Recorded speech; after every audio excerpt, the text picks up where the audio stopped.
하나님의 은혜와 평강이 오늘도 여러분의 삶의 자리마다 충만히 임하시기를 기원합니다. 기도하겠습니다.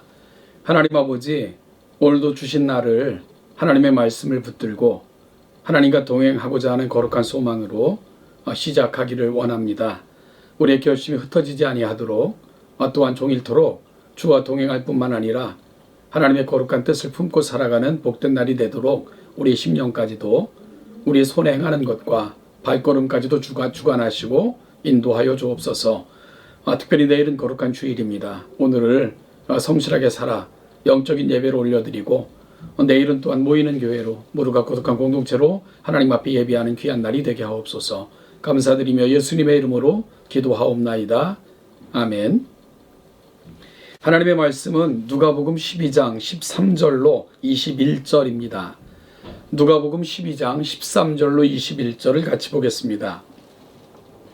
무리 중에 한 사람이 이르되 선생님 내 형을 명하여 유산을 나와 나누게 하소서 하니 이르시되 이 사람아 누가 나를 너희의 재판장이나 물건 나누는 자로 세웠느냐 하시고 그들에게 이르시되 삼가 모든 탐심을 물리치라 사람의 생명이 그 소유에 넉넉한 데 있지 아니하니라 하시고 또 비유로 그들에게 말하여 이르되 한 부자가 그 밭에 소출이 풍성함에 심중에 생각하여 이르되 내가 곡식 쌓아 둘 곳이 없으니 어찌할까 하고 또 이르되 내가 이렇게 하리라 내 곳간을 헐고 더 크게 짓고 내 모든 곡식과 물건을 거기 쌓아 두리라.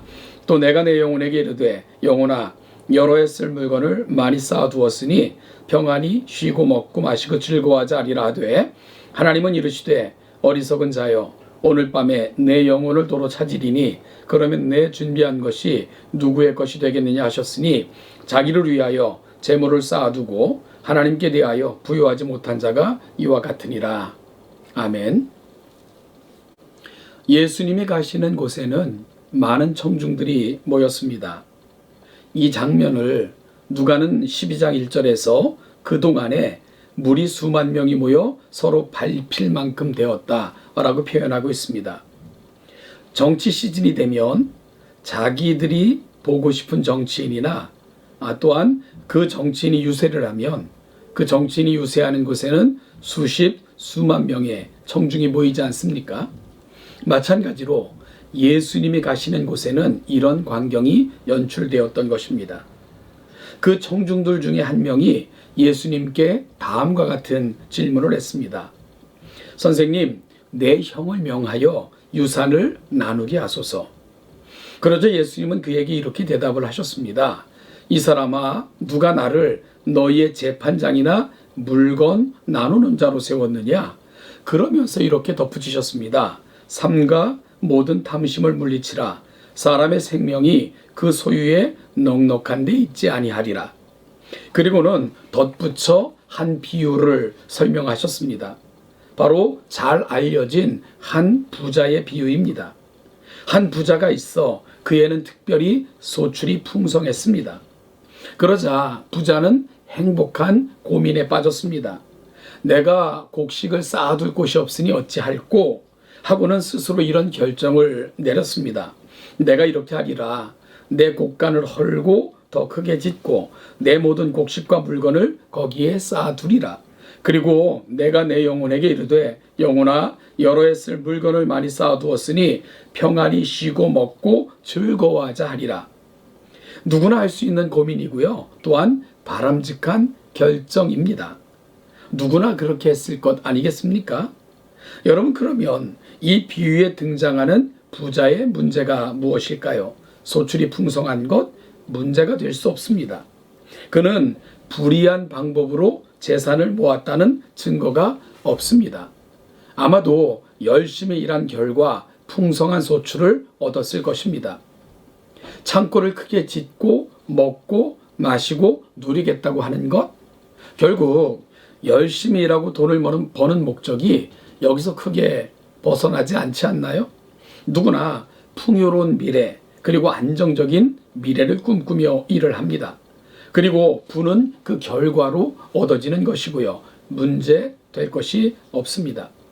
그러면 비유에 등장하는 이 부자의 문제는 무엇일까요? 주님의 다음과 같은 결론을 통해 문제를 확인할 수 있습니다. 20절, 21절입니다. 하나님은 이르시되 어리석은 자여 오늘 밤에 네 영혼을 도로 찾으리니 그러면 네 준비한 것이 누구의 것이 되겠느냐? 자기를 위하여 재물을 쌓아두고 하나님께 대하여 부유하지 못한 자가 이와 같으니라. 이 부자의 문제는 첫째, 자신의 인생의 날을 헤아리는 지혜가 없었다는 것입니다.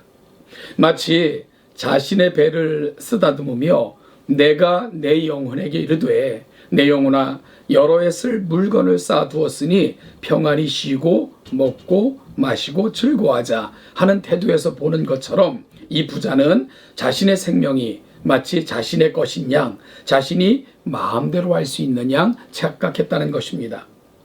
여러분, 이것은 기독교의 생명관과 인생관의 정면으로 배치됩니다.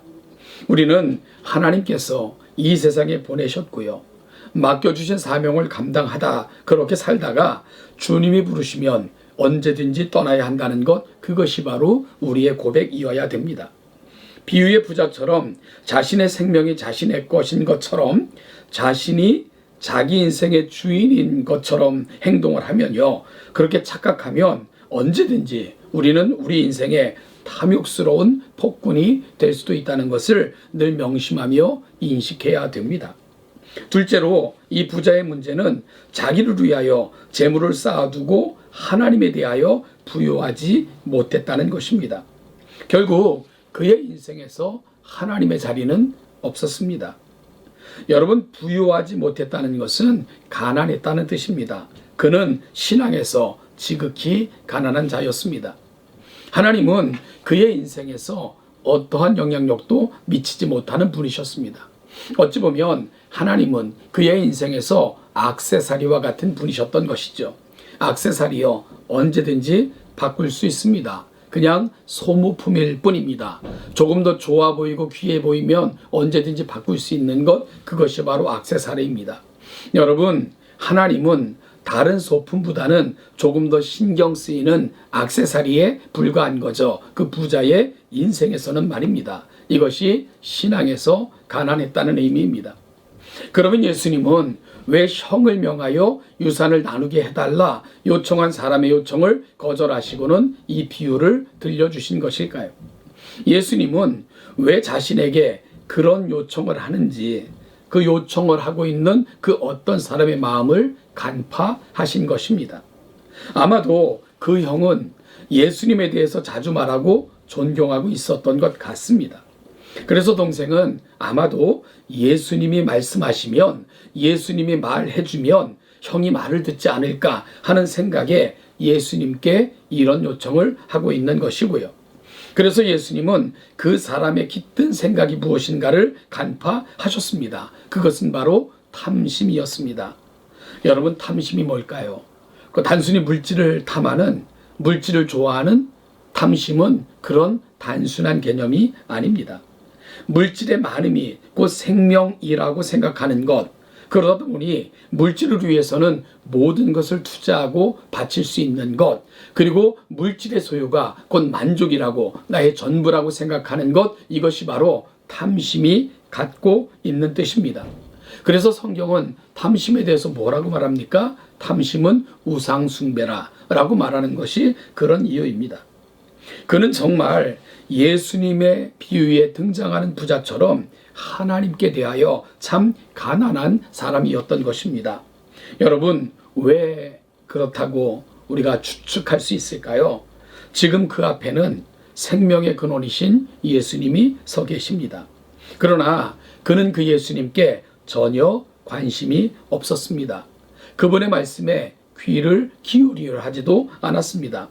예수님을 그의 탐심을 채우는 도구와 목적으로 삼고 있을 뿐이었습니다. 이것이 그가 신앙에 한없이 가난했다는 증거입니다. 예수님은 지금 그를 처량하게 보고 계신 것이고요. 사랑하는 여러분, 우리에게 신앙은, 그리고 우리 신앙의 대상이신 예수님은 저와 여러분들에게는 어떤 분이십니까? 그리고 그분 앞에서 우리는 또한 어떤 모습입니까? 혹시 하나님이 우리 인생의 액세서리에 불과하신 것은 아닙니까? 더 좋아 보이는 것, 그리고 더 가치 있다고 생각하는 그 어떤 것 때문에 늘 우리의 신앙이 늘 피해를 보거나 우리의 신앙이 축소되거나 하나님을 향한 우리의 마음이 점점 줄어드는 것, 이것이 혹시 우리의 모습은 아닙니까? 우리는 한없이 신앙에 가난한 자로 살고 있는 것은 아닌가요? 지금까지 우리의 삶을 돌아보면서 올 한 해 우리 안에 선한 소망이 넘쳐나기를 기대합니다. 그것은 하나님께 대하여 부유해지는 것입니다. 그러면 하나님께서는 우리의 모든 삶의 자리에서 넉넉히 또한 풍요롭게 우리의 모든 삶을 살아가도록 그리 도와주실 것이고요. 우리와 늘 함께 하실 것입니다. 이 은혜를 누리고 살아가시는 동천의 귀한 성도들 되시기를 주님의 이름으로 축복합니다.